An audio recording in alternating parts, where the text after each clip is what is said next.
음악합니다. 로마서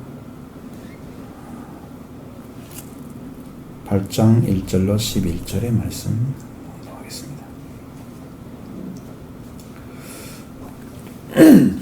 그러므로 이제 그리스도 예수 안에 있는 자에게는 결코 정죄함이 없나니 이는 그리스도 예수 안에 있는 생명 성령의 법이 죄와 사망의 법에서 너를 해방하였습니다. 율법이 육신으로 말미암아 연약하여 할 수 없는 그것을 하나님은 하시나니 곧 죄로 말미암아 자기 아들을 죄 있는 육신의 모양으로 보내어 육신의 죄를 정하사 육신을 따르지 않고 그 영을 따라 행하는 우리에게 율법의 요구가 이루어지게 하려 하심이니라. 육신을 따르는 자는 육신의 일을, 영을 따르는 자는 영의 일을 생각하나니 육신의 생각은 사망이요 영의 생각은 생명과 평안이니라. 육신의 생각은 하나님과 원수가 되나니 이는 하나님의 법에 굴복하지 아니할 뿐 아니라 할 수도 없습니다. 육신에 있는 자들은 하나님을 기쁘게 할 수 없느니라. 만일 너희 속에 하나님의 영이 거하시면 너희가 육신에 있지 아니하고 영에 있나니 누구든지 그리스도 영이 없으면 그리스도의 사람이 아니라. 또 그리스도께서 너희 안에 계시면 몸은 죄로 말미암아 죽은 것이나 영으로 말미암아 살아 있는 것이니라. 예수를 죽은 자 가운데서 살리신 이의 영이 너희 안에 거하신 그리스도 예수를 죽은 자 가운데서 살리신 이가 너희 안에 거하신 그의 영으로 말미암아 너희 죽을 몸도 살리시리라. 아멘.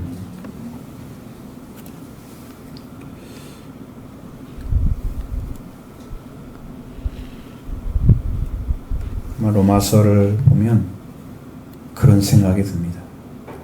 우리에게 무궁한 생명의 진리를 전해주는 창고와 같다. 그렇게 큰 창고 같은 느낌. 또 우리로 하여금 가장 큰 기쁨으로 만족하며 하나님의 영광을 위해 살아가도록 하는 은혜가 가득 담겨져 있습니다. 어떻게 은혜를 받아가는 길이 있는지 다 찾아주는 거죠. 신앙을 얻어야 할 최고의 영광을 받아 살아가는 길도 거기에 열려져 있습니다. 우리가 맛보아야 할 그런 영생의 그 은혜도 그 속에 들어있습니다. 사람이 살아가야 할 또 여러 방면에 살아야 할 그런 사람들의 삶의 신앙의 원리 충만하게 담고 있습니다. 우리가 그 가운데 기록한 말씀으로 진리를 알고 오늘 그리스도 예수님 통해서 여러분도 죄와 사망에서 해방받는 큰 기쁨 얻으시기를 간절히 바랍니다. 먼저 1절의 말씀 보겠습니다. 같이 봅니다. 그러므로 이제 그리스도 예수 안에 있는 자에게는 결코 정죄함이 없나니 아멘. 자, 그렇기 때문에 이제 그리스도 예수 안에 있는 자에게 결코 정죄함이 없다. 이렇게 말씀하시죠. 자, 무엇이 어떻기 때문에 정죄함이 없다는 건지, 무엇 때문에 그렇게 정죄함이 없는지, 그 대해서 여러분 이제 이 말씀이 또 7장에서 연결이 되어 있죠. 그래서 7장을 잠깐 읽어보도록 하겠습니다. 7장 21절부터 25절의 말씀을 전이해를 하셔야 됩니다. 그래야 이 말씀이 하나로 이해가 되는 거죠. 같이 읽어볼까요? 그러므로 내가 한 법을 깨닫나니 곧 선을 행하기 원하는 나에게 악이 함께 있는 것이로다. 내 속으로는 하나님의 법을 즐거워하되 내 지체 속에서 다른 한 법이 내 마음의 법과 싸워 내 지체 속에 있는 죄의 법으로 나를 사로잡는 것을 보는도다. 오라 나는 곤고한 사람이로다. 이 사망의 몸에서 누가 나를 건져내랴? 우리 주 예수 그리스도로 말미암아 하나님께 감사하리로다. 그런즉 내 자신이 마음으로는 하나님의 법을 육신으로는 제 법을 섬기노라. 아멘. 바울이 한 법을 깨달았다 그럽니다. 바울이 예수 그리스도를 만났고 부활의 주님을 만나고 예수를 만났고 정말 잘 믿고 있는 신앙입니다. 여러 성경을 통해서 다 증언하고 있습니다. 자, 그런 신앙을 가진 분도 이 진리를 깨닫기 전까지는 상당히 고난의 삶을 살았습니다. 왜냐하면 그 안에 자기 자신만의 심령 안에 선을 행하기를 원하는 것이 자신에게 있는 것도 알고 있습니다. 근데 그 자신 안에 악이 함께 존재하고 있는 거예요. 하나님께 정말 좋은 관계 맺기를 원하는 마음도 있는데 하나님께 삐뚤어져 가게 만드는 그런 마음도 있다 이 말이에요. 하나님을 믿으려고 하는 마음이 있는 것이 아니고, 그러니까 이게 지금 한 가지로 잘 정리가 되어 있지가 않은 거죠. 선만 행하기를 원하는 것이 있고 악이 없으면 선을 행하는데 아무 문제가 없잖아요. 이런 싸움 자체가 없겠죠. 그런데 그런 은혜를 입은 바울일지라도 악이 그 안에 있다고 하는 거예요. 여러분, 우리가 다른 것이 별로 없잖아요. 그러니까 바울이 깨달은 진리를 들고 하면 여러분 어째도 바울과 같은 일이 있겠죠? 그렇게 생각하셔야 됩니다. 바울을 위해서 우리가 있는 게 아니고 우리를 위해서 바울이 있는 거예요. 바울은 또 속사람으로는 하나님의 법을 즐거워하고 있습니다. 이건 내면적인 사람이죠. 내 지체 속에 다른 한 법이 내 마음의 법과 싸워서 내 지체 속에 있는 죄의 법 아래 나를 사로잡아내려 가고 있다는 걸 본다는 거예요. 지금 눈으로 확인한 거예요. 목격했다는 것이니까. 바울은 하나님의 법을 즐거워하죠. 여러분 하나님의 법을 즐거워하죠. 하나님을 살기 원하죠. 하나님과 동행하기 원하죠. 그렇습니다. 하나님의 법대로 살아가기를 원합니다. 그것이 즐거움이 되기를 원합니다. 그 자체가. 근데 바울이 원하든 간에 상관없이 그 지체 속에, 자기 지체 속에 한 가지 다른 법이 존재하고 있었다. 근데 그 법이 내 마음의 법과 싸워서 내 지체 속에 또 존재하고 있는 죄의 법 아래로 나를 사로잡아 끌고 내려간다는 거예요. 법이 지금 여기 세 개가 나오고 있잖아요. 바울은 그걸 보면서 좌절을 하는 거죠. 절규를 하는 것입니다. 나는 공고한 사람이다. 이 사망의 몸에서 누가 나를 건져내랴. 고백합니다. 절망하고 좌절합니다. 내가 거룩하게 말씀을 따라 살아갈 수 있는 그런 수가 없는 불완전한 사람인 것, 그 죄인인 것을 고백합니다. 그러니까 여기서 이제 잘못하면 이 법이라는 단어가 로모스라고 되어 있는데 그건 계명을 가리키는 말이에요, 성경에서. 근데 여기 썼을 때는 어떤 규칙적인 원리를 얘기하는 거지 진짜 어떤 법을 얘기하는 게 아니에요. 명문화된 법을 말하는 게 아니에요. 그걸 정확히 이해를 하셔야 돼요. 이 법, 하나님의 법은 거룩하게 살아가는 삶의 원리를 가리키는 거예요. 살아가기 원하죠. 내 마음에 정리된 거 있죠. 나 이렇게 살기를 원해. 이런 거 있죠. 그거 있잖아요. 또 여러분의 마음의 법도 있잖아요. 나는 하나님 말씀이 이렇게 정리가 됐어. 10년 안에. 성경은 이렇게 말씀하신 거 내가 받아들이니까 내 법이 됐어. 내 마음의 법이 됐죠. 근데 그 반대 법이 또 있단 말이야. 다른 법, 다른 규칙이 또 하나 존재하고 있어. 그 지체 속에 다른 법이 있다는, 어떤 다른 규칙적인 원리가 존재한다는 거죠.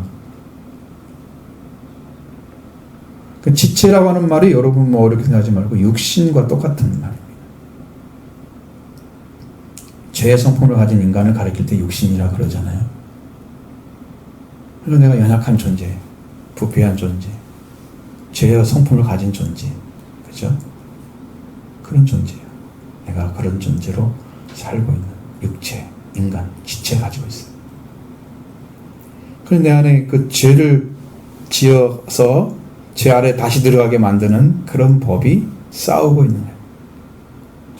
그것을 뭐라고 규명하지 않았어요, 바울이. 그럼 여러분 안에도 잘 생각해 보면 하나님 말씀을 따라가고 싶고 그런데 내 안에서 뭔가 이상한 작용이 일어나서 자꾸 말씀과 살지 못하게, 말씀 가까이 못하게 하는, 작용하는 거 여러분 느낄 때 있잖아요. 그게 이 바울이 말하는 한 다른 법이란 말이에요. 보이지 않는 거죠. 명문화된 게 아니란 말이에요. 바울이 그 얘기를 해놓지를 않았어요. 그래서 내 마음에 이미 정리되어져 있는 하나님을 향해 가고 싶은 그런 마음, 법과 싸워서, 그리고 그렇게 하고 싶은데 하나님의 법을 가지고 있단 말이죠. 나는. 그래서 내 마음의 법은 말씀을 따르고자 하는 선한 의지를 가지고 있어요. 뭔가 하나님을 향해서 나가고 싶고 만나고 싶고. 한 다른 법은 죄의 법과 투쟁 관계에 있습니다. 다시 말해서 마음의 법은 그 자체에서 일어나는 법이 아니라 하나님 위해 살려고 하는 의지를 선한 양심 안에서 일으키는 마음의 원리입니다. 내 마음에서. 여러분 하나님께 선하게 살고 싶죠? 말씀에 순종하고 싶죠? 그게 선한 원리잖아요. 이게 마음의 법인 거예요. 그것을 믿는 자들 안에 존재하고 있습니다. 앞에서 말씀드린 어떤 규칙적인 원리는 한 다른 법과 싸워. 마음의 법과 싸워. 다른 법이 마음의 법과 싸워서 싸우는 관계에 있는데 이 한 다른 법이 내 마음의 법과 싸워서 죄의 법 아래 나를 사로잡아 오는 것을 다 가져가는 걸 봅니다. 바울이. 내가 지는 거죠. 지고 있는 거죠. 지고 있는 거란 말이에요. 제 규칙적인 어떤 원리 아래 죄가 가지고 있는 그 성품이나 성향 같은 것 안에 내가 또 들어가 있어. 그럼 나는 뭘로 나타날까? 내 삶이 예수를 잘 믿는 사람인데 죄의 성품을 가진 자처럼 나타나. 죄인의 모습도 조금씩 보여. 완전하게 의로만 보는 게 아니고. 고통스럽죠? 그래서 예수를 믿으면서도 죄인의 모습을 가진 삶을 가리켜서 바울은 공고한 사람이다. 나는 공고한 사람이다. 나는 비참하고 불행한 사람이다. 여러분 그 한 가지 때문에 그렇게 사람이 바뀌는 거예요. 그 고백을 한 거예요. 이 사망의 몸에서 누가 나를 건져내랴? 이렇게 부르짖고 있습니다. 죽음에서 그 산산이 부서진 인격을 가진 인간이 구원을 받아야 할 것에 대해서 바울도 부르짖고 있는 것이죠. 그래서 그 해답이 뭐냐? 그러니까 우리 주 예수 그리스도였다는 거죠. 그래도 우리 주 예수 그리스도로 말미암아 하는 게 감사한다. 왜? 그분으로 해서 하나님을 알게 해주셨단 말이죠. 바울이 믿었던 그 유대교는 그리스도가 없는 종교였잖아요. 예수 그리스도를 통해서 하나님과 연결됐다는 사실을 알게 된 이상 바울은 그리스도를 부인할 수가 없는 거예요. 예수 그리스도 그 한 분으로 해서 그것 때문에 하나님께 감사하고 있습니다. 그런즉 내 자신이 마음으로는 하나님의 법을 육신으로는 죄의 법을 섬긴다라는 것입니다. 예, 결론입니다. 마음으로 하나님의 법을 하나님을 섬기는 규정을 잘 지키고 있고 육신으로는 죄의 법, 그러니까 죄를 섬기는 규정을 잘 지키고 있는 거예요. 사람들이 살아가는 삶에 제가 여러분과 같이 들어있잖아요. 그러면 사람들과 똑같은 행동을 하면 저 사람도 배반 달라지 않네. 사람들과 비슷하네. 별반 그 사람들하고 뭔 차이가 있어? 이렇게 보죠. 그것으로 끝이라면 사람도 똑같겠죠? 그러나 그것이 아니기 때문에 그 아닌 것을 찾아내는 것이 바울이에요. 사람들이 죄의 법 섬기는 것처럼 바울도 섬기고 있다고 말이에요. 육신으로. 마음으로 하나님 법을 섬기고 있어요? 똑같잖아요. 똑같지 않은 사람들하고. 그렇게 해서 결론이 난다면 여러분 정죄함이 없는 생활은 못해요. 내가 죄의 법을 섬기고 있느나 나는 죄인인 거예요. 영은 구원을 받아서 영은 살고 있고 몸은 죄로 죽고 있다 그러면 큰일이잖아요. 분리될 수 있나요? 둘이? 큰일이죠. 여러분 영혼이 구원받으면 몸이 구원받아야 맞는 거예요. 영혼이 죽음에서 떨어지면 육도 죽음에 떨어지는 게 맞는 거예요. 둘이 나눠질 수는 없어요. 그래서 우리 주 예수 그리스도에 감사하리로다 하나님께 감사하고 드리고 있습니다. 이 말씀을 8장 1절 말씀을 바르게 이해할 수 있죠. 이러므로 이제 그리스도 안에 있는 자에게는 결코 정죄함이 없나니. 그리스도 예수 안에 있는 자에게는 결코 정죄함이 없나니. 정죄라는 우리나라의 단어는 죄가 있다고 아주 단정해 버리는 거예요. 근데 원어적으로 보면 정죄라는 말은 다른 의미는 유죄선고라는 말입니다. 죄가 그냥 있는 것을 이미 판결이 나서 선고가 이루어진 상태. 그게 정죄란 말이에요. 빼고 받을 수는 어떻게 이건 넣고 안 넣고 문제가 아니야. 그냥 이미 다 끝났어. 제 판결이 끝났어. 그게 정죄야. 죄가 있다고 딱 잘라 판단하고 결정해버리는 거예요. 나는 이것을 갖다 유죄 판정이라고, 다시 말을 바꾸면 유죄 판정이 끝난 상태, 그게 선고라는 말로 바뀐 거예요. 여기서 그리스도 예수 안에 있는 자에게 결코 정죄함이 없다고 딱 잘라서 말씀하고 있는 거예요. 그래서 여러분, 그리스도 예수 안에 있는 은혜를 여러분이 발견하게 되면 여러분도 동일하게 정죄함이 없는 신앙을 갖게 됩니다. 어떻게 들어가서 어떤 결론이 나오는지는 이 말씀이 쭉 나와 있으니까 그걸 보면 여러분이 정답이 딱 나와요. 아, 뭐 어떻게 하면 되겠구나, 딱 나와요. 살면 돼요. 성경이 엄청나게 정확하게 제시해 줬습니다.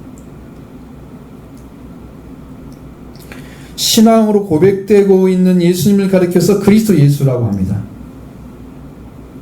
그리스도 예수는 여러분이 고백하고 있는 예수님을 말씀하고 있는 거죠.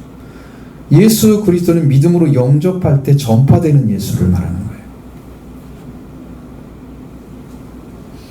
자, 여기서는 그리스도 예수님이라고 합니다. 이미 믿어서 고백되고 있는 예수 그리스도가 아니라 그리스도 예수란 사실. 그리스도 예수 안에 있는 자. 그리스도가 예수란 사실을 이미 알고 고백하고 함으로써 그리스도 예수님이 그에게 완전한 구원을 이루어 주신 분으로 지금 고백하고 있는 거예요. 예수님이신 거죠. 그래서 예수 그리스도 예수님께서 이미 정죄함이 없는 자리에 유죄 선고를 받지 않게 해 주셨다면 우리는 다시는 유죄 선고 받지 않습니다. 그러니까 주님께 확인하는 게 그렇게 중요한 거예요. 여러분의 죄를 완전히 사했다고 주님이 말씀해 주시면 여러분도 정죄함이 없습니다. 그리스도 예수 안에 있는 거예요. 고백된 거예요. 내가 그리스도가 그 예수님인 걸 알았어. 예수는 그리스도야. 이건 증언해 주는 거야. 믿으라고. 자, 그래서 그리스도 예수는 우리의 죄와 사망에서 해방을 하셨다 말씀하고 있습니다. 2절 말씀 봅니다. 이는 그리스도 예수 안에 있는 생명 성령의 법이 죄와 사망의 법에서 너를 해방하였습니다. 아멘. 그리스도 예수 안에 있는 자에게 정죄 선고되지 않는 이유는 그리스도 예수 안에 있는 생명 성령의 법이 죄와 사망의 법에서 우리를 해방하셨기 때문에. 그래서 예수 안에 있는 법이 무엇일까? 그래서 예수님께서 죽으심으로 피를 흘려서 그 피를 믿은 사람은 죄사함을 받습니다. 그러니까 죄라고 하는 존재는 하나님과 결별된 상태를 말합니다. 그러니까 죄가 씻음받았다는 것은 하나님 앞에 다시 돌아왔다는 뜻입니다. 다시 돌아온 상태, 회개가 이루어진 상태죠. 그죠? 그전에는 회개가 안 이루어진 상태죠. 하나님과 결별된 상태니까 하나님 단절됐잖아요. 그 사람이 죄인인 거예요. 하나님을 모르니까 사망인 거예요. 왜? 생명을 떠났잖아요. 그러니까 사망이 맞죠? 그 하나님과 관계가 끊어졌으니까 죄죠. 그 죄와 사망의 법이 주장하고 있는 거예요. 보통 사람들에게는 다 주장되고 있는 것입니다. 그래서 예수님께서 죽으심으로 피를 흘려서 그 피로 죄가 씻었으니까 하나님과 관계가 다시 가까워졌어. 응? 하나님과 관계가 맺어졌어. 그런데 죄만 없을 뿐이지 사는 게 아니잖아요. 그러니까 뭐가 필요해요? 부활이 필요한 거죠. 죄만 없다고 해서 다 된 게 아니에요. 그래서 예수님의 속죄는 부활이 연결되어 있어요. 그냥. 그러니까 속죄가 이루어지면 부활도 알아야 맞는 거예요. 근데 많은 분들은 속죄는 아는데 부활을 모르는 사람이 있더라고. 그거 이상해. 그건 잘 안 맞는 이야기. 자, 그리스도께서 부활되심으로 죽은 영이 살아나게 하셨습니다. 죽은 영은 죄 가운데 있는 거죠. 그런데 죄를 씻음 받고 부활되심으로 살아나게 하신 거예요. 그럼 여러분의 영이 예수 그리스도의 죽으심과 부활로 새 생명 안에 들어갈 수 있습니다. 새 생명 안에. 그 생명을 가져온 분이 예수 그리스도예요. 우리를 죽으실 뿐 아니라 살리게 하시고 우리 가운데 거하시죠. 예수님 우리의 생명이 되어주시는 거예요. 그래서 예수님 우리의 부활이요 생명이니. 나의 생명이죠. 주님이 계시면 내가 살아있는 생명 가진 거고, 주님이 안 계시면 생명이 없는 거야. 생명이 있는 자는 영생을 얻었고 생명이 없는 자는 영생을 얻지 못한 거죠. 여러분, 요한일서나 뭐 성경이나 다 통일되어 있어요. 진리가 하나예요. 그 생명을 가지고 오신 분이 성령이십니다. 그 생명을 가지고 오신 분이 성령. 성령은 예수님이 이루신 구원의 능력을 다 가지고, 왜? 성령 자체가 예수 그리스도의 부활하신 그 영이기 때문이에요. 부활하신 예수 그리스도. 그 영이 그랬다. 성령이에요. 그럼 예수님이 이루어놓으신 죽음과 생명이 이미 다 죽으면 끝났죠? 죄도 끝났죠? 그리고 한테 생명을 가지고 오시는데 그 영으로 우리한테 임재하여 오시면 나를 정죄할 자가 없을 뿐 아니라 내 안에 존재했던 죄와 사망의 유죄 선고받고 이미 죄 가운데 있는 우리 죄인들이 죄와 사망이 원리가 있는데 그렇게 살고 있는 우리, 그것에 묶여가 살고 있는 우리를 해방시켜 주셨습니다. 다시는 여러분들을 묶을 수가 없게, 여러분을 죄 가운데 집어넣을 수가 없게 해방시켜 주셨습니다. 주님이 그리스도께서 해방시켜 성령을 통해 해방시킨 그 은혜가 여러분 안에 지금 임재하고 있는 거예요. 여러분은 그렇게 살 수 있습니다. 여러분 다시는 범죄 정죄받지 않는 자가 될 수 있습니다. 이미 이루어놓으셨기 때문이죠. 그것을 믿으면 여러분은 이루어지는 거예요. 그러니까 말씀을 믿는다는 건 바로 뭐냐면 이루어놓으신 말씀을 여러분이 받아들이고 믿어드릴 때 그 은혜를 받게 되면 여러분 안에 이런 말씀이 그대로 이루어지는 거예요. 따로 있는 게 아니에요. 성경은 따로 있고 내가 구하는 건 따로, 이게 아니고 성경에 기록된 말씀이 여러분의 믿음입니다. 그 자체가 믿음이 다인 거예요. 할렐루야. 그대로 믿으시기 바랍니다. 그대로 믿는 거예요. 이미 다 이루어놓으셨기 때문에. 그리스도 예수 안에 있는 법이 이런 법이 있기 때문에, 이 원리가 있기 때문에, 그래서 그리스도 예수 안에 있는 자에게는 정죄, 주제 선고를 다시는 받지 않는다. 그리스도 예수 안에 있는 생명 성령법, 죄와 사망법에서 우리를 해방하였기 때문이다. 죄와 사망법을 가지고 온 존재가 마귀잖아요. 우리를 타락시키고 하나님 말씀 떠나게 하고 죽고 멸망하게 만든 존재가 마귀죠. 예수님이 다 이겨 놓으셨습니다. 그러니까 걔가 정죄할 수도 없고요, 마귀가 정죄할 수도 없고요, 율법이 정죄할 수도 없습니다. 그 문제가 지금 이 3절에 나오는 거예요. 왜? 마귀는 이미 있으면 이겨서 끝났는데 이제 이 사람들이 이해를 못하는 거잖아. 율법은 어떻게 됐어 그러면? 율법도 어떻게 주님이 끝냈는가 말씀해주고 있잖아요. 어떻게 완성시켰는지, 우리가 어떻게 율법을 이루는지 말씀해주고 있잖아요. 거기까지 가면 이제 끝이, 이제 더 이상 우리를 정죄할 존재가 없죠. 마귀도 이미 예수님 부활을 통해서 이겼잖아요. 이미 끝났어요. 근데 이제 율법의 문제는 못 알아듣는단 말이에요. 그냥 다시 알려줘야 돼. 이렇게 이것을 믿으면 여러분의 이루어질 줄로 믿습니다. 이대로 여러분 심령 안에 믿으면 자유를 얻게 됩니다. 지금 범했던 모든 고통의 삶에서 해방을 받게 되십니다. 고통은 죄와 사망이 주는 것입니다. 이는 우리는 이미 해방되었습니다. 그리스도 예수님께서 해방시켜 주셨습니다. 이것을 믿으면 여러분의 심령이 해방을 받습니다. 참된 기쁨, 자유를 얻게 되는 거죠. 이 믿는 이 믿음을 가지고 여러분도 믿어지는 믿음을 가지기 바랍니다. 먼저 받아들여야 믿는 믿음이 되고요. 그것이 믿어지면 믿어지는 믿음이 되는 거예요. 변할 수 없는 관계가 이루어질 줄로 믿습니다. 하나님은 이 율법의 연약함 때문에 할 수 없는 그것을 어떻게 행하셨는가 보십시오. 자, 3절, 4절의 말씀을 같이 보도록 하겠습니다. 율법이 육신으로 말미암아 연약하여 할 수 없는 그것을 하나님은 하시나니 곧 죄로 말미암아 자기 아들을 죄 있는 육신의 모양으로 보내어 육신의 죄를 정하사 육신을 따르지 않고 그 영을 따라 행하는 우리에게 율법의 요구가 이루어지게 하려 하시느니라. 아멘. 육신이라 하면 연약함. 인간이 연약하죠? 인간의 연약성을 육신이라고 하는 것이죠. 부패성 가지고 있습니다. 인간은 이미 다 썩어 만들어졌습니다. 그 부패성, 죄의 성품, 이것을 말하고 있는 단어가 육신이라는 단어를 사용하는 거예요. 3절에 3번 나오죠. 4절에 1번 나오고 있습니다. 육신을 얼마나 많이 말하는지 알겠죠? 3절의 육신은 연약하여, 육신이 연약하여 율법이 할 수 없는 그거, 연약성 말하고 있죠?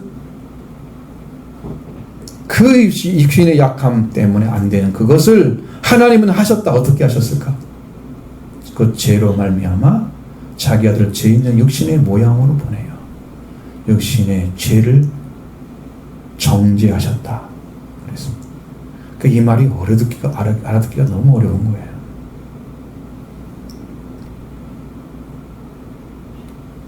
자, 사람도 이미 타락했기 때문에 육신을 가지고 있습니다.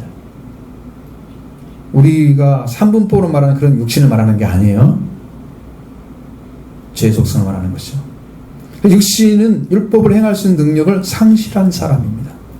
그래서 연약해요. 율법을 다 행할 수는 있지만 이룰 수는 없어요. 행한다 할지라도 완전하게 행할 수 있는 건 거의 없어요. 성경에는 세례 요한의 아버지 엘리사벳, 사가랴가 말하는 것은 율법을 흠없이 행하였더라. 그렇게만 나와요. 이뤘단 말씀도 아니고 완전하게 했단 말도 아니에요.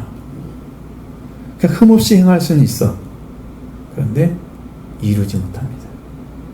완성이 안 되면 율법은 우리를 정죄하게 되어 있습니다. 그래서 율법을 완전하게 생활할 수 있는 존재가 아니라는 인간은. 우리는 할 수 없구나. 죄를 깨닫게 되는 거죠. 그래서 하나님께서 율법을 행할 수 있는 자로 자기 아들을 보내셨는데 그 아들의 모습이 어떤 모습이에요? 죄 있는 육신의 모양으로 나타났다는 거예요. 이게 무슨 말일까? 이 안에 진리가 숨어져 있어요. 하나님께서 자기 아들을 죄 있는 육신의 모양으로 보내신 거지 죄인으로 보내신 게 아니에요. 육신의 모양, 죄가 있는 인간의 육신의 모양으로 보낸 거지 그 안에 죄가 있어서 보낸 게 아니란 말이에요. 죄인으로 보낸 게 아니란 말이에요. 타락한 인간이 아니란 말이죠. 예수님은. 그 아들의 죄가 있어서 유죄 선고를 받은 게 아니에요. 그러면 우리와 다른 게 뭐가 있어요? 어떻게 우리의 죄를 정죄해서 완전히 죄를 없애버리고 영으로 다시 우리를 살릴 수가 있어요? 못해요. 죄인은. 이상한 사람이 다 죽어도 한 생명도 못 살립니다. 그의 공로로 못 살립니다. 이상한 사람들은 다 죄인이기 때문에 자기 죄로 말면 자기 죄로 죽는 것 뿐이에요. 죄인은 못 살립니다. 자, 그래서 그 아들에게 죄가 있어서 유죄 선고를 하신 것이 아니라 죄 있는 육신의 모양으로 보내셔서 죄로 인하여 죽는 것처럼 죽임을 당하게 하시려고 유죄 선고를 그에게 하신 거예요. 이렇게 예수님 하나님께로부터 유죄 선고를 받게 하셨고 그 예수님이 죽임을 당함으로써 이제 인간의 연약함을 가지고 육신, 연약함이나 부패성이나 죄의 성품을 따르는 자가 아니고 육신을 따르는 자가 아니고 그 영을 따르는 자에게 뭐가 이루어져요? 율법의 요구가 이루어져서 율법도 우리를 정죄하지 못한다는 거죠. 할렐루야. 이것이 여러분은 딱 이해가 돼야 되는데 딱 이해가 안 되고 조금 이해가 되는 것 같아요. 확 들어가야 되는데. 다시 말씀드리면 예수님은 죄 있는 육신의 모양을 가지고 보내심을 받았습니다. 죄는 없으십니다. 히브리서에 말씀하시죠. 예수님도 육신의 모습으로 나타났기 때문에 뭐가 있다고요? 연약함을 가지고 있다고 나와 있어요. 인간의 부패성과 비슷하죠? 가지고 있습니다. 자기도 연약에 둘러싸여 있습니다. 그래서 그런 거예요. 이 죄인의 모습으로 나타났기 때문에 그런 거예요. 모양으로. 죄인이 아니고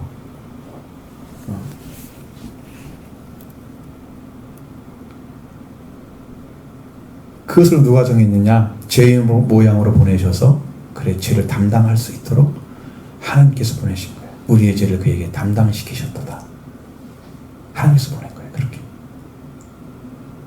예수님이 당하신 죽음은 분명히 육신에 속해서 육신이 연약한 부수한 죄성을 따르는 자들을 유죄 선고를 받은 것 때문에 죽으신 거거든요. 인간의 약함 때문에, 인간의 부패성 때문에 이미 타락했거든. 죄의 성품을 다 가지고 있어요. 그래서 예수님이 죽음의 고난을 당하신 거예요. 우리를 대신해서 유죄 선고를 받으신 거예요. 그래서 의인으로 죄인을 대신하여 죽으신 것입니다. 그래서 더 이상 우리가 육신에 속해서 우리의 연약성이나 부족성, 죄의 성품을 따르지 않고 생명의 성령의 법을 가져오신 그 성령을 따라 영을 따라서 살아가게 되면 율법의 요구가 다 이루어집니다. 율법이 이거 해라 저거 해야 있죠? 그것 이상의 걸 가지게 돼요. 영적으로. 그러면 율법도 우리를 정죄하지 못하는 거지. 율법이 원하는 걸 다 영으로 해결했습니다. 해결했습니다. 자, 갈라디아 5장 16절에 보면 내가 이르노니 너희는 성령을 따라 행하라. 그래야만 육체의 욕심을 이루지 아니하리라.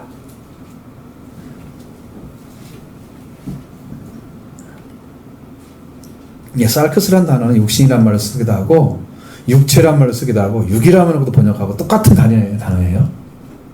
육체라고 번역이 났잖아요. 갈라디아 5장 16절에는. 그러면 성령을 따라 행하면 육체의 욕망을 이루지 아니한다. 뭐가 이루어질까요? 율법의 요구가 이루어지는 거예요. 채워지는 거예요. 육체의 욕심, 육체의 원하는 걸 할 수가 없어. 성령을 따라가면. 응? 이 연약한 육체를 가지고, 그러니까 죄성도 가지고 성품 더러 타락한 성품을 가진 그 인간이 자기 만족을 위해 살려고 하는 그런 걸 요구하지 않는단 말이에요. 성령을 따라가면. 그러면 너는 살아야 되는데 그 약함에서 강건하게 돼야 되고, 그렇죠? 부패가 어떻게 해야 돼요? 다 부패에서 이제는 썩어질 거 아니에요. 썩지 않은 거 받아야 되겠죠? 죄의 성품, 의의 성품으로 변해야 되겠죠? 그래서 성령을 따라 행하게 되면 육체의 욕망이, 육신의 욕망이 이루어지지 않는다고 말해요. 하나님께서 이 말씀을 따라가면 율법의 요구가 채워졌다고 써 있어요. 우리는 이루어진다고 써 있지만 원어를 보면 채워졌다. 그러니까 율법이 원하는 대로 다 해줬기 때문에 율법이 더 이상 원하는 게 없어. 정죄할 수 없습니다. 율법을 완성시켜 주신 거예요. 주님께서. 근데 우리는 아무 문제가 없습니다. 신앙생활한테. 예수 그리스도 한 분, 그리고 그리스도 예수님 한 분이면 충분합니다. 충분합니다. 그 안에 다 들어있어요. 자, 제가 사망의 권세를 가진 마귀가 사용하는 죄의 권능은 뭐냐면 율법이에요. 그러니까 육신을 따르지 않고 영을 따라 살아가면 율법의 요구가 다 채워졌기 때문에 마귀도 정죄를 못하고, 그래서 그리스도 예수 안에 있는 자는 결코 정죄함이 없습니다.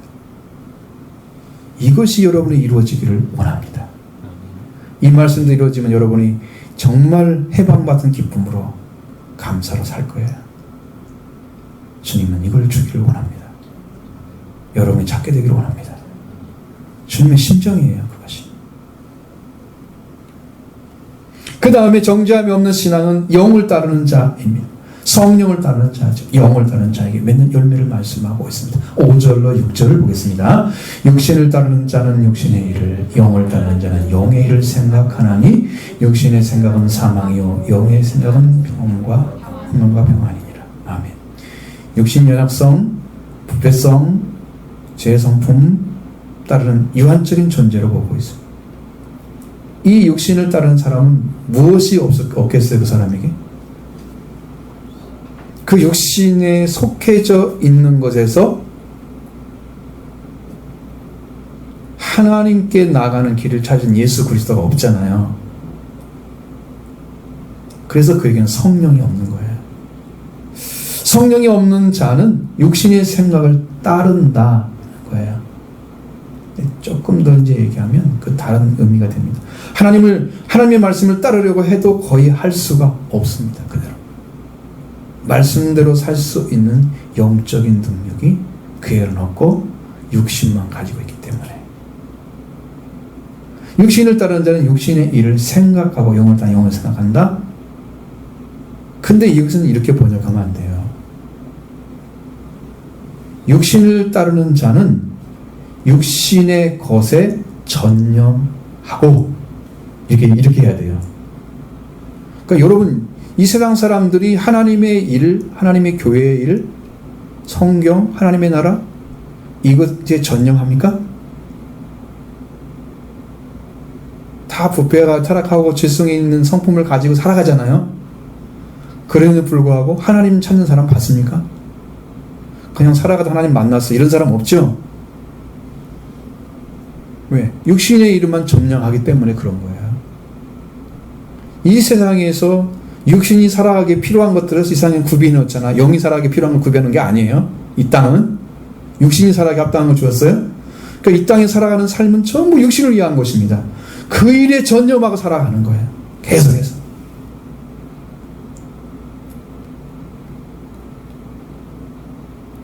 그래 되면 어떻게 될까요?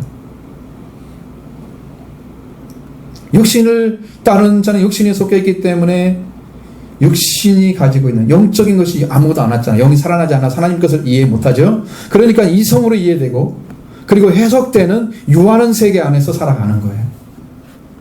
이 세상의 것만을 전념하다가 그 인생이 끝이 납니다. 그럼 영을 따르는 자는 영의 것에 전념합니다. 우리 우리나라는 영의 일을 생각하는 게 아니고요. 전념하는 거예요. 그 전념이란 말도 생각의 일부잖아요.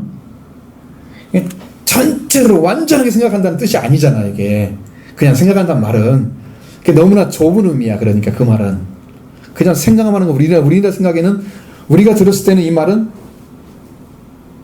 그냥 그 생각이 그렇게 있는 것 같으네 이렇게 정도잖아. 전념한다는 말은 거기에 완전하게 전체를 포함하는 생각이 다 그걸로 가득 차여졌다는 뜻이죠. 그러니까 많은 차이가 나죠?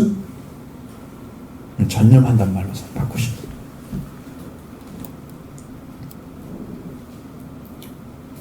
영을 따르는데 영의 것에 전념합니다. 그러면 영은 성령을 따르는 것을 말하고 있는데 영을 따르는 자는 하나님 부활되셔서 오신 예수 그리스도, 영으로 오신 아들 예수 그리스도 그리고 성령의 것에 전념합니다. 삼위일체 하나님 전념합니다. 하나님께 속한 하나님의 나라, 하나님의 말씀, 하나님의 교회 그리고 생명의 성령을 가져오신 그 예수 그리스도 장차 이루어질 일에 대해서 생각하고 그를 생각하죠. 항상 전념하고 이 마음이 거기에 쓰여지고 성령의 권으로 말씀을 증언할 말씀도 생각하고 늘 그것에 전념하고 또 가장 중요한 하나님의 은혜를 받은 것에 대해서 또 받을 것에 대해서 전념. 그러니까 다 영적인 일에 다 들어가게 돼 있어요. 영적인 일로 다 들어. 완전한 방향전환인 거지. 가장 중. 그래서 예수를 통해서 이루어 주신 구원에 감사하고 그것을 누리는 삶을 살아가기 위해서 늘 기도하고 성령을 계속 선을 행하기를 계속 영을 따르는 자는 경건한 삶을 추구하는 거예요. 여러분이 전념하고 있는 건 무엇입니까? 어느 것에 무게를 두고 있습니까?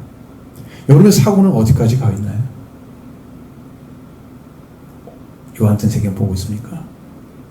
성령 받으십시오. 이미 그리스도 예수님이 이뤄놓으셨잖아요. 여러분의 우선순위는 무엇입니까? 여러분 육신의 삶이 안정된 것입니까? 아니면 성령입니까? 아침에 일어나면 어떤 생각이 떠오르나요? 오늘 하루도 일해야지. 밥 먹자. 자, 여러분 잠자기 전에 기도 드리는 거. 밤에. 그 하나 작은 것도 매우 중요합니다. 여기 말씀하신 육신의 생각. 그것은 사망이다. 육신의 생각이란 말 자체, 생각이란 말을 우리나라로 쓸 때는요, 사리를 따져서 분별하고 판단하는 그것을 생각한다. 생각이란 말. 자, 육신의 생각에 대해서 아주 민감하고 똑똑한 거죠. 분별하고 판단을 잘하는 거예요. 사리에 대해서. 육신의 것에 대해서. 타락하고 이미 죽어야 멸망받아야 할 그런 자신 자체를 가지고 있는 그 육신을 위해서 똑똑한 거예요. 세상을 똑똑하게 사는 사람 있잖아요. 성령이 존엄하지 않고 그런 삶을 살아요. 성경 뭐라고 했어요? 성령을 씻는 자는 영생을 얻는다고 그랬죠? 육신을 씻는 자는 썩을 걸 거둔다 말씀하고 있잖아요. 육신의 생각을 가진 사람들은, 거기에 전념하는 사람들, 세상을 아주 조금 질적으로 잘 살아가기 위해서 노력합니다. 육신의 삶의 목적이죠. 다른 사람들 윤택하게 살거나 편리하게 살거나 똑똑하게 살아가는 거. 그런 사람들이 하나님의 영광에 들어가거나 생명을 얻다, 평화를 누린다, 이런 일은 절대 일어나지 않습니다. 육신의 시각과 시야 안에서 생활의 결론은 사망이다 이거죠. 그 끝이 죽음이었다는 거죠. 생명에 대한 대책도 없이 세상을 따라가다가 죽음에 이르는 삶으로 마감하는 거예요. 성경이 말씀하고 있는 것이죠. 이런 삶을 살지 말라는 것입니다. 영의 생각은, 성령에 속한 생각은 생명과 평안이라고 말씀하고, 성령이 주시는 생각, 생명과 평화입니다. 성령님이 가지고 오시는 평화, 이 성령님이 가지고 오시는 생명을 갖게 되는 것이. 또한 예수님도 평화를 가지고 오셨습니다. 요한복음 14장 27절에 평화를 너희에게 끼치느니 곧 나의 평화를 너희에게 주노라. 내가 너희에게 주는 것은 세상이 주는 것 같지 아니야. 너희는 마음에 근심하지도 말고 두려워하지도 말라고 말씀하고 있습니다. 예수님의 평화를 가져오면 되는 거예요, 우리가. 이 평안이란 말이 에이렌이라는 단어는 다 평화로 번역되어 있습니다. 우리 원어에는. 근데 여기 우리나라는 말은 평화, 평강, 평화란 말은 안 번역 안 돼 있어요. 화평이란 말로 번역되어 있어요. 왜 진짜 써야 하는 말은 안 쓰고 다 다른 말만 쓰는지 모르겠어요. 분명히 하나님과 관계가 올바르게 된 그 상태에 있는 것을 평화라고 얘기하는데, 화평케 하는지. 평화를 하나님의 아들이라고 그랬죠. 평화를 만들어가는 사람. 그러니까 여러분 안에 있는 것은 하나님 관계가 이렇게 올바르게 돼서 내 안에가 평화의 관계가 이루어졌어요. 그럼 나는 사람들에게 하나님의 아들인 삶을 살아 나타내는 거죠. 그래서 저 사람 하나님의 아들이야. 사람들이 일컫게 만들어져. 영적인 위치가 찾아져. 이 평화가 성령 안에 있습니다. 성령 하나님 관계에 완전하게 했을 때, 회개의 제사를 받았을 때 주어지는 거죠. 성령 받았다는 것은 이미 평화의 관계에 들어간 사람을 얘기합니다. 이 관계를 가진 자는 성령을 받는 거죠. 그래서 성령을 받기 위해서 예수 그리스도를 구하는 거예요. 왜? 성령은 예수 그리스도와 죽기 때문이죠. 그래서 예수님 안에 생명의 성령의 법이 있다 그랬죠. 그 안에 평화, 생명과 평화가 존재하는 거예요. 그걸 가지고 오셨어요. 그런데 우리는 지금 그리스도 예수님을 믿고 있습니다. 저와 여러분에게 주실 줄로 믿습니다. 믿음으로 가고 조금 더 의심하지 마시기 바랍니다. 할렐루야. 그렇기 때문에 지금 예수 그리스도를 믿고 있는 거예요. 네, 여러분과 제가 이것을 얻으려고 하면 어디로 지금 신앙생활을 하고 있습니다. 우리 삶의 결론이 바로 생명과 평화, 이걸 얻는 것이죠. 이걸 얻기 위해서 성령을 따라 살아가는 삶을 살아가야 됩니다. 우리 삶이 완벽한 할 수는 없겠지만, 그러나 우리가 계속해서 말씀해 주고 전진하는 삶을 살아가는 거예요. 회개하고 다시 회복하고 다시 일어나서 걸어가는 것입니다.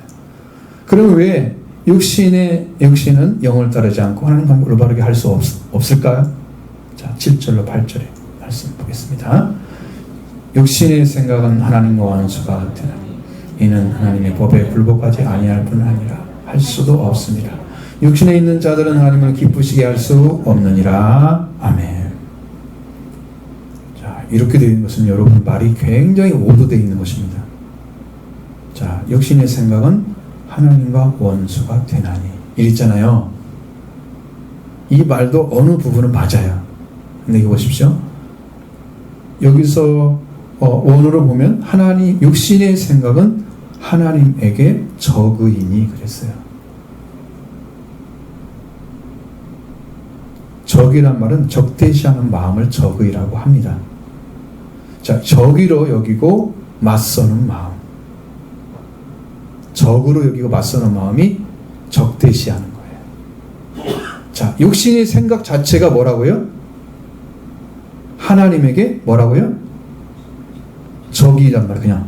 육신의 생각 자체가 하나님을 원수로 여기는 그런 생각이 이미 들어있다는 거예요. 그 자체. 육신의 생각 자체가 하나님께 아무 관계가 없는 상태, 하나님 없는 상태에 그런 것을 가지고 있는 육신의 생각이라고 그래요. 그래서 하나님을 적으로 여기고 맞서고 있어요. 하나님. 육신의 생각 가진 사람들은 하나님에게 적이기 때문에 그는 하나님과 아름다운 관계, 평화의 관계 돌아갈 수 있습니까? 아무런 일이 벌어지지 않습니다. 이것이 문제인 거예요. 육신의 생각을 고정시키거나 그걸 중심으로 살아가려고 하는 사람들, 이미 부패의 타락에서 멸망갈 수밖에 없는 육신을 가진 인간이 그걸 지키려고 그 생각대로 살아가서 그냥 이 땅에서 좀 더 잘 살아보려고 거기에 목적 두고 살아가는 사람. 그럼 뭘 지금 얘기하려고 성경은? 이 문제가 더 먼저다. 그 얘기를 얘기하는 거죠. 육신의 삶을 안 살아가면 여러분 유지가 어떻게 됩니까? 생활이? 안 되죠. 육신의 삶이 필요하죠. 앞에서 말씀드린 것처럼 육신은 뭘 섬긴다고 그랬어요?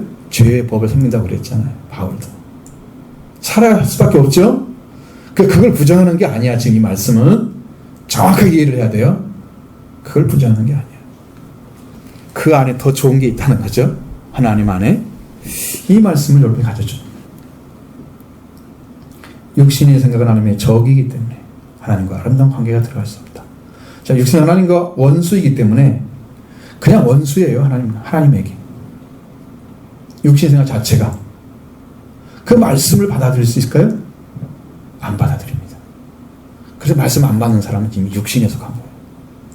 자기가 육신에 속한 거예요. 뭐 누가 얘기할 필요도 없어요. 본인이 지금 가지고 있는 생각이 그거야. 정죄하는 것도 아니고요. 자기가 있는 상태를 지금 알려주는 거예요. 여기서 회개하라고. 이 말씀도 안 받으면 성령 거역하는 죄가 될 수도 있습니다. 정확하게 말씀을 전해드는데 그걸 비판한? 어떻게 할 거예요? 앞으로 성령을 거역하면 어떻게 된다고 그랬어요? 모독하면 이 세상과 오는 세상에서 사함을 받지 못하느니라. 저를 비방할 수는 있습니다. 왜 그런 말을 전하냐? 그건 그냥 나하고 개인 싸움이야. 하나님 싸움은 아니야. 근데 말씀 자체를 안 믿어 부정하고 그걸 비판해버리면 성령 거역죄 들어갈 수 있어요. 여러분 이대로 믿으셔야 됩니다. 다른 길이 없기 때문에 하나님도 그렇게 열어놨는데 하나님도 그걸밖에 안 줬는데 다른 길이 있다 생각하는 그 자체가 모순인 거죠. 말씀을 받고도 그 말씀에 굴복하지 않는 자는 육신의 생각을 가지고 있는 자이고 육신에 속한 자신의 마음이나 생각을 부정해야만 그 말씀이 그 심령 안에 들어가는 거예요. 하나님을 적으로 여기는 심령이 빨리 깨어져야 된다는 거죠. 하나님을 여러분의 아버지로 받으시기 바랍니다. 창조자로 받으시기 바랍니다. 그래서 저기를 깨트려야 됩니다. 하나님의 법에 굴복하게 되는 거죠. 육신의 생각은 하나님의 굴복하지 않을 뿐 아니라 할 수도 없습니다. 절대로 구원은 불가능하다. 그 말입니다. 또 육신에 있는 자들은 하나님을 기쁘게 할 수 없다고 말씀하고 있습니다. 그럼 하나님을 기쁘게 하는 게 뭘까요? 히브리서 11장 6절에 하나님을 기쁘게 하는 방법에 대해서 이야기하고 있습니다. 믿음이 없이는 하나님을 기쁘시게 하지 못하나니. 자, 믿음의 문제죠?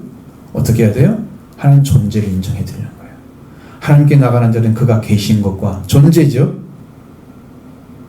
그가 자기를 찾는 자들에게 상 주시는 이심을 믿어야 하는 거죠.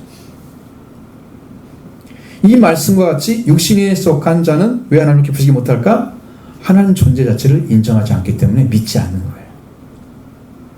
그래서 하나님을 기쁘게 할 수 없습니다. 하나님께 나가는 자는 그가 계신 것을 믿어야 되는 거예요.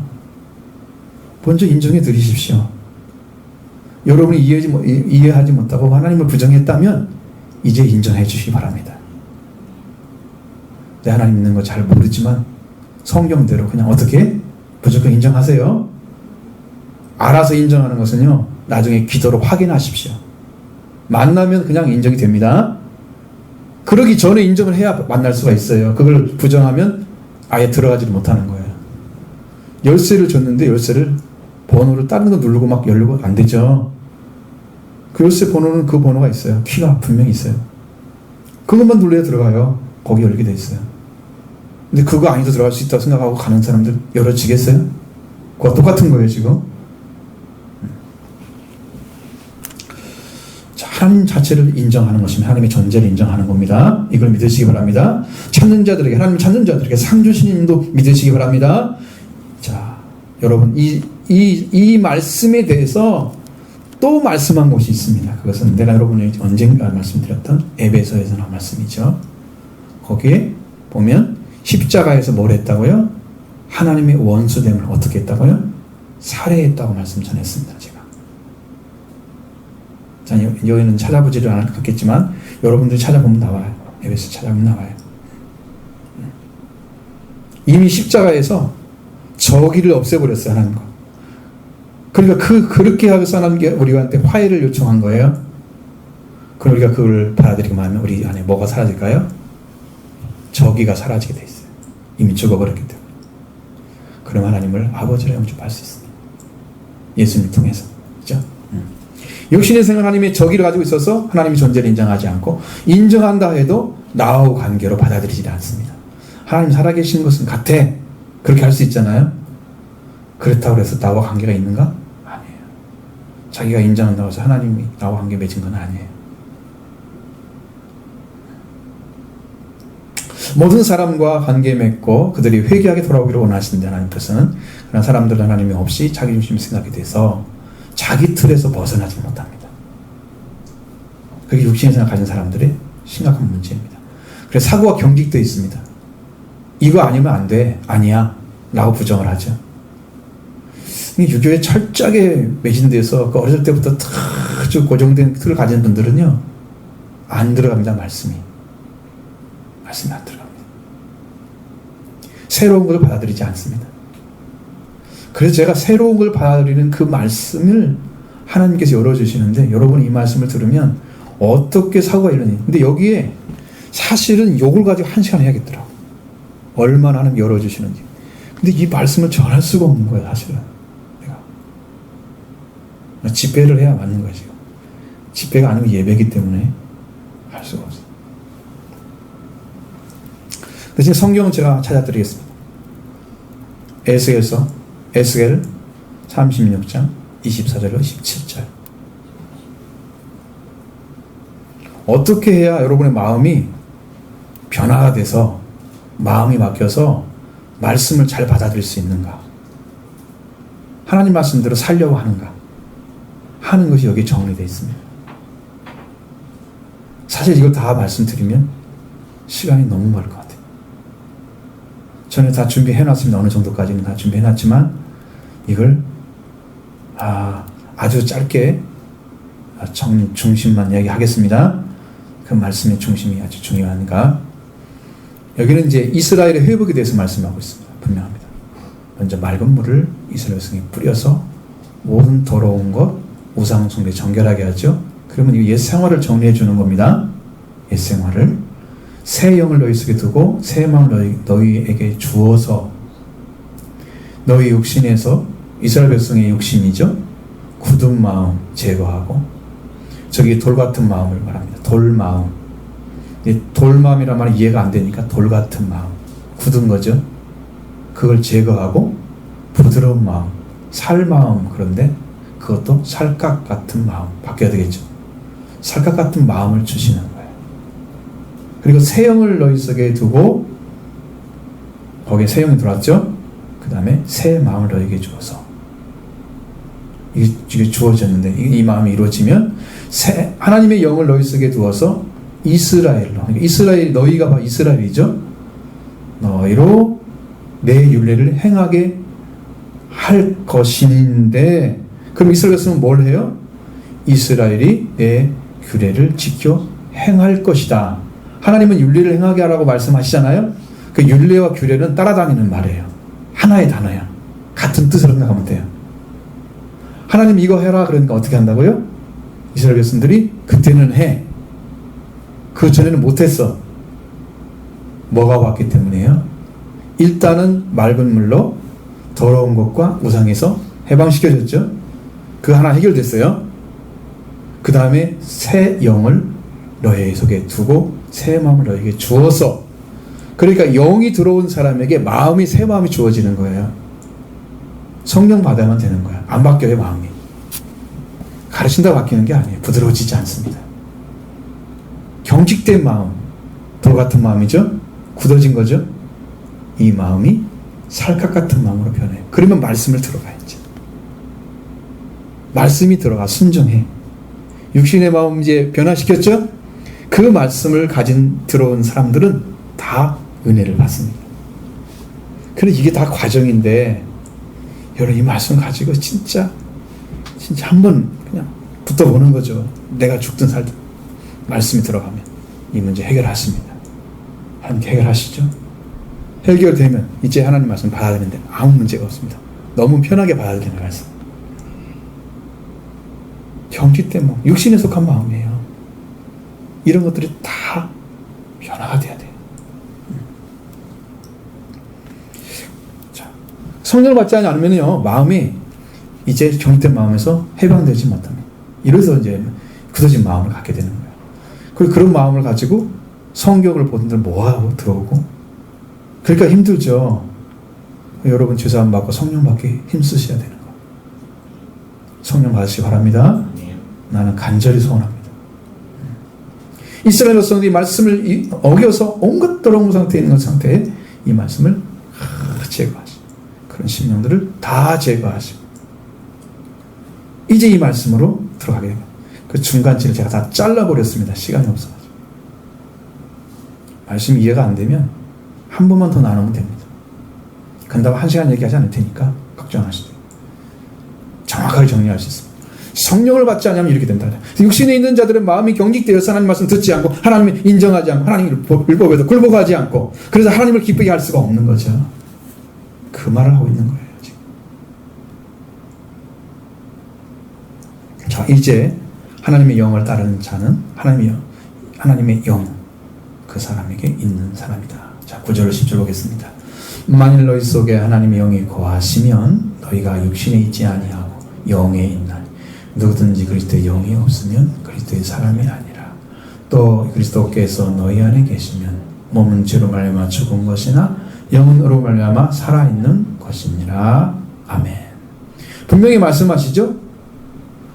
만일 너희 속에 하나님의 영이 거주하시면 너희가 육신에 있지 않고 영에 있다.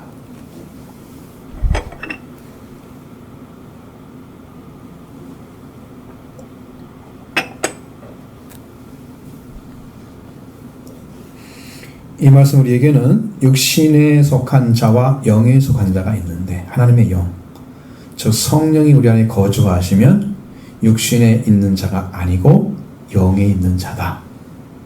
이렇게 말하는 거예요. 영에 있는 자. 그리고 하나님이 우리 안에 하나님의 영이 거주 계시는 것은 영의 사람이 되기 때문에, 그 영의 사람이 되려면 성령을 받아야 되겠죠. 우리가 그 성령 받으면 영에 속한 자가 되는 거예요. 영에 속한 자.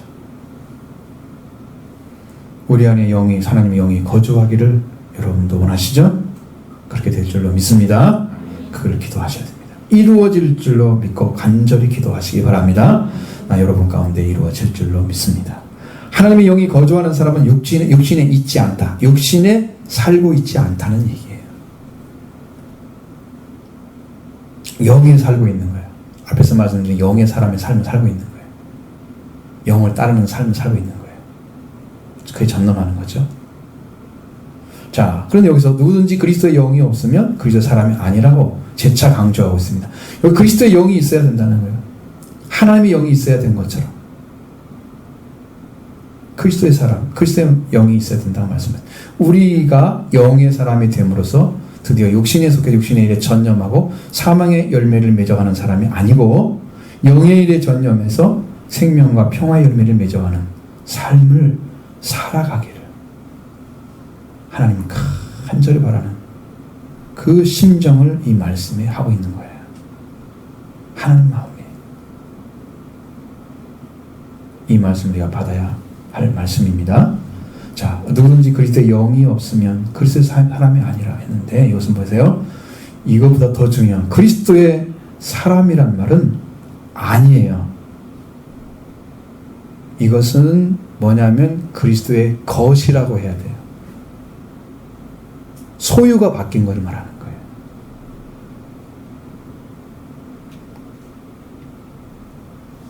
그리스도의 영, 부활하신 그리스도의 영을 받은 자는 그리스도의 것, 그리스도의 소유가 된 것을 말합니다. 그러니까 그리스도께 속한 자가 되는 거예요. 그러니까 성령을 받은 자와 받지 아니하는 자는 그리스도가 소유권을 가지셨느냐, 그렇지 않느냐로 결정 딱 돼버려요. 자, 근데 여기서 자꾸 이제 성령이란 말을 쓰는데 하나님의 영도 쓰고 그리스도의 영도 쓰고 왜 이렇게 단어가 헷갈리는 단어가 많아? 갈라디아서 보면 아들의 영, 양자의 영 있죠? 그런 단어가 서로 막 나오면 많은 분들이 혼돈스러워하는 거예요. 그래서 우리가 성령을 이제 필로오케라라는 말 쓰잖아요. 그 단어는 무슨 말을 하고 있냐면 필라오케라는 단어는 여러분 성령의 발원이 어디냐 그걸 묻는 거예요. 자, 성령은 하나님으로부터 나오고 예수 그리스도 나온다. 이것이 로만 캐톨릭의 결정이었어요. 그런데 동방정교에 있는 사람들, 그리스 정통에서 간 사람들은 그 당시에 성령은 하나님께로만 나온다. 그렇게 했어요. 그래가지고 그 두 가지가 싸우다가 그것으로 인해서 동방정교와 로만 카톨릭이 갈라진 거예요. 그 하나로. 근데 지금 우리 성경을 통해서 보면 로만 카톨릭이 맞아요. 우리가 그리스도의 영, 예수의 영 다 나오죠? 아들의 영, 양자의 영 다 나오죠? 하나님의 영, 아버지의 영 다 나오죠? 그러면 어떤 게 맞아요? 예수 그리스도가 안 나와야 돼요? 나와야 맞잖아. 성경대로 읽어야죠. 우리는 올바르게 믿고 있는 거예요. 그러니까 다 이거 뭐냐면 성령이라고 생각하면 돼요. 다 한마디로.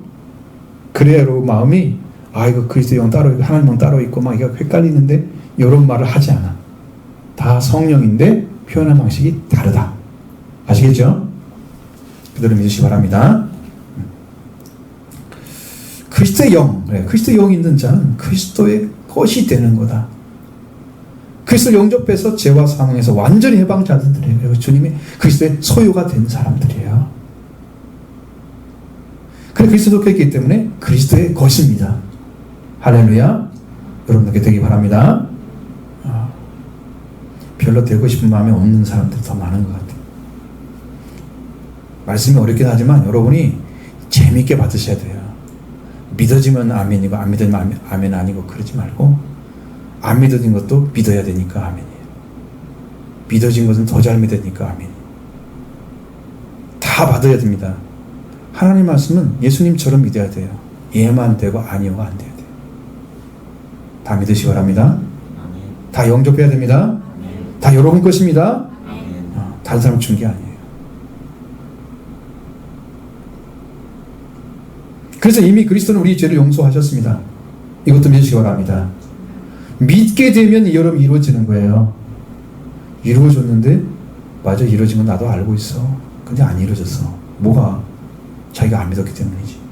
하나님 기쁘게 할 수 있습니까? 안 믿는 건 기쁘게 못합니다. 무조건 믿어야 됩니다. 그래서 하나님이 주고자 하는 걸 다 받으십시오. 다 누리십시오. 부르심 받는 은총도 다 입으십시오. 동역자 되셔야 됩니다. 하나님을 위해서 쓰임받는 여러분 되시기 바랍니다. 또 그리스도께서 너희 안에 계시면 몸은 주로 얼마 죽은 것이나 영으로 얼마 살아있는 것이니라.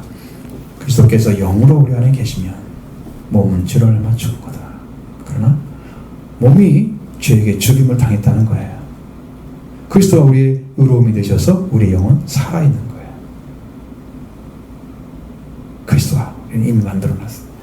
하나님 관계가 살아난 것입니다. 우리가 받아야 할 속량이란 죄의 속량이 있죠? 영이 살아나를 말합니다. 몸의 구석으로 살아난 몸의 속량이 있습니다. 그럼 몸이 부활을 얘기하는 거예요. 여기는 11절에는 몸의 부활을 얘기하고 있어요. 지금 육신에 속한 몸도 살아날 것이다. 뭐가 중심이에요? 영의 영. 그래서 여기 몸의 속량과 죄의 속량이 완전하게 와야 뭐가 이루어질까요? 휴거가 이루어집니다. 하나님께는 할 준비가 되어 있는 거예요. 예수님 오셔도 올라갑니다. 이거 안 이루어진 사람들은 둘이 함께 뭐가 있으나 잠자고 있었다. 한 사람은 가고 한 사람은 남고. 나오죠? 성경에. 둘이 맷돌 가다가 한 사람은 가고 한 사람은 남고. 이러는 거예요. 이거 안 이루어지면 그건 꽝인 거죠. 다 이럴 말씀인 줄 믿습니다. 어려운 거 아니에요. 여러분이 안 받아기 때문에 어려운 거예요. 받아들이시면 쉬워요. 내일이 아닌 것처럼 마치 안 믿어도 되는 것처럼 이렇게 생각하는 사고 속에서 자꾸 밀어내는 이런 생각 자체가 여러분의 불신에 가게 만드는 거예요. 다 여러분의 위해서 주신 거죠. 여러분을 살리게 주신 거죠. 여러분 다 믿으시기 바랍니다. 그대로 믿으면 이루어질 줄로 믿습니다. 이렇게 어떻게 해서든지 우리의 몸이 살아야만 합니다. 11절을 보겠습니다.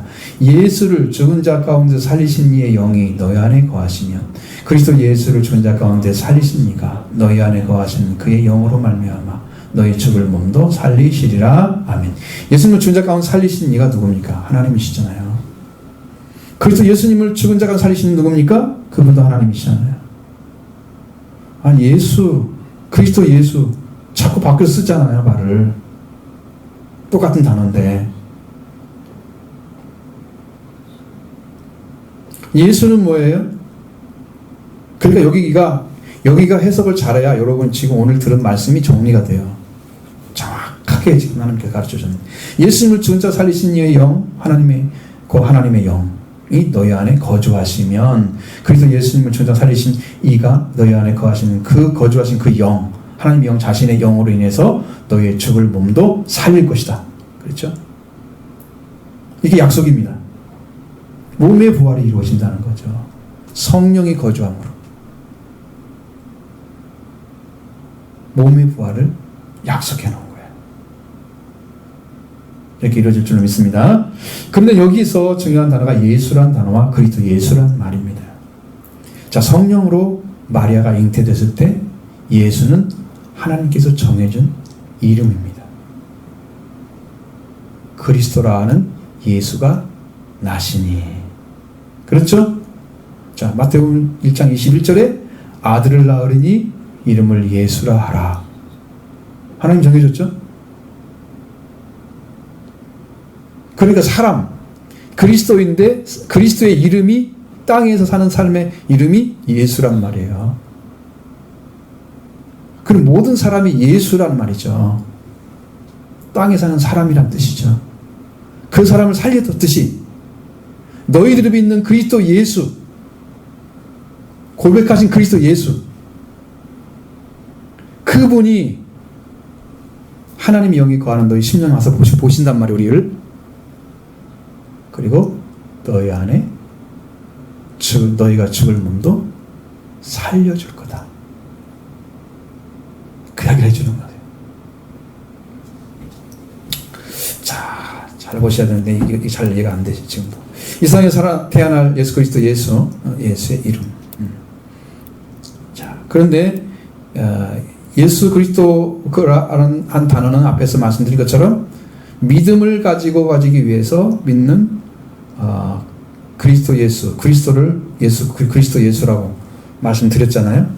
그 예수라는 이름이 나타났죠. 근데 이미 믿어져서 고백하는 예수는 뭐예요? 그리스도 예수고, 믿음의 사람으로서 믿어야 될 대상으로서 전해지는 그리스도가 예수라는 말은 그 예수 그리스도를 가리키는 거예요. 사도행전 5장 42절에 그렇게 말씀 나와 있습니다. 그들이 날마다 성전에 있든지 집에 있든지 예수는 그리스도와 가르치고, 그래서 예수 그리스도가 됐어요. 전파되는 예수를 말하는 거예요. 전도의 끝이 아니라. 사도행전 18장 5절에도 신라와 디모데가 밖에 떠내려부터 내려오매 바울이 하나님의 말씀에 붙잡혀 유대인들에게 예수는 그리스도라 밝히 증언하니. 똑같으죠? 예수가 그리스도가 되어야 그들이 믿어지는 거예요. 그래서 믿어서 고백하게 되면 그리스도 예수가 되는 거죠. 성경에 그렇게 반대로 하는 말은 없습니다. 가르치고 전도하는 예수 그리스도를 밝히 말씀하고 있어요. 그리고 고백하는 예수는 바로 그리스도 예수이시다. 11절에 예수님을 살리신 하나님 영, 그 영을 우리가 부어주셨죠? 그분이 부어주셨습니다. 이 성령을 받은 자는 회개로 시작해서 죄산을 받고 성령을 받게 되는 거죠. 그리고 영이 우리 안에 거주하시잖아요. 그러면 하나님께서 예수님을 살리셨죠. 그리스도인데 인간에 오르신 예수, 인간에 오른 그 자의 이름이 예수란 말이죠. 그를 살리신 그 예수라는 분을 그리스도로 고백하고 있는 우리, 그 예수, 그분이 그리스도 예수를 살리신 이가, 그러니까 예수를 살리신, 존재가 살리신 이가 이의 영이 너희 안에 거주하시게 되면, 하나님의 영이죠. 그러면 그리스도 예수를 죽은 자 가운데 살리신 이가 너희 안에 거하시는 그 영으로 말미암아 너희 죽을 몸도 살려주실 것이다. 약속이죠. 뭐가 거해야 된다는 우리 안에? 결론은 성령, 하나님의 영이 거해야 된다고 말씀하고 있고요. 두 번째로는 뭐가 필요해요?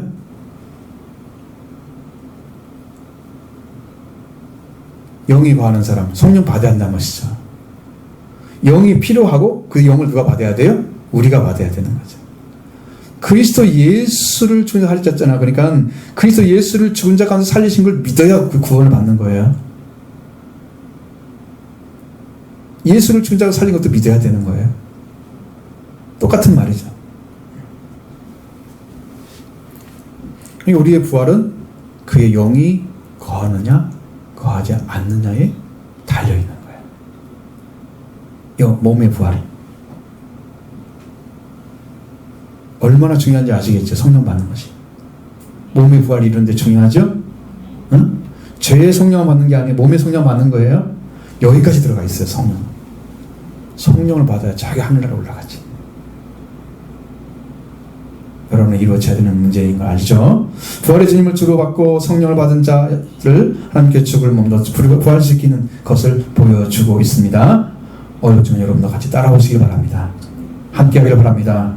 정죄하는 신앙은 뭐냐? 믿음으로 영접하는 예수 그리스도를 믿는 신앙에서 그리스도 예수를 고백하는 신앙으로 바뀐 자들, 그 안에 들어가 있으면 생명의 성령법이 죄와 사망에서 이를 해방하십니다. 왜? 그 안에 그리스도 예수님을 고백하는 그 심령이 바로 그 예수님의 능력을 사용하도록 하나님께서 열어주기 때문입니다. 그를 믿지 않으면 하나님이 그 능력을 사용하지 않으셔요. 그러니까 죄의 모양이, 죄의 모습이 그대로 있는 거예요. 그리스도 예수를 고백하고 있는 사람들이 그 능력을 사용해 주십니다. 그건 새로 만든 거예요. 주님께 오셔서. 그래서 성경을 보면 그리스도는 구원의 창시자라고 얘기하는 거죠. 히브리서에. 그 전에 성경에 나와 있지 않아. 다른 데는. 구약에 나온 게 아니야. 이 말씀. 오직 신약에만 나온 거예요. 그리고 그래서 이제는 육신을 따르지 않고 영을 따라서 율법의 요구가 이루어지게 하시고, 그래서 정죄를 받지 않죠. 이들이 맺는 열매는 뭐예요? 생명과 평화. 생명에서 영의 일에 전념하기 때문에 그 결론이 영의 일이 딱 결론이 나오는 거죠. 하나님 영이 거주하는 자들은 영에 살아가는 자죠. 그리스도의 영, 성령을 받아서 그리스도의 소유가 되게 하고요. 죽은 몸도 살리시는 것도 하나님 영이 거주하는 자입니다. 자, 그 연결이 어떻게 돼 있어요? 그리스도 예수 안에 있는 것을 믿어드리는 사람이죠. 그 안에 있는 거죠. 그것을 믿게 되면, 고백된 예수를 가지고 있으면, 가지고 있으면 우리는 정죄함이 없다 이거죠. 그 사람은 무슨 삶을 살아가느냐? 영의 삶을 살아간다는 거죠. 그리고 몸의 부활까지도 완성시키는 그런 은혜를 입게 하신다는 거예요. 할렐루야. 이게 결론인 거예요. 축복을 그냥 완전하게 주시는 거예요. 하나님 나라에 들어가서 영을 사도록 딱 만들어주시는 거예요. 이대로 이루어지기를 원합니다.